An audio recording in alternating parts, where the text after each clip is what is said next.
Reimbursement గాల్లోకి వదిలేశారు. ఇక్కడ లేదు కాబట్టి రాజశేఖర రెడ్డి గారి ఆరోగ్యశ్రీకి కూడా బాకీలు పెట్టారు. రాజశేఖర రెడ్డి గారు అంతగా చెప్పుకుంటున్నారు కదా, మరి రాజశేఖర రెడ్డి గారి వర్ధంతి మొన్న జరిగిందయ్యా, 75వ వర్ధంతి. ఏం చేశారో చెప్పండి. 75వ జయంతి మొన్న జరిగింది. 75వ జయంతి రాజశేఖర రెడ్డి గారు ఎంత గొప్పగా చేస్తుండాలి.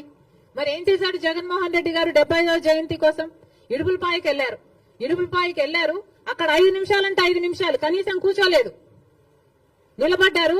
రాజశేఖర రెడ్డి గారికి తూతూ మంత్రం లాగా అక్కడ ఏదో నివాళులు అర్పించామని చెప్పుకున్నారు. అంతేనా?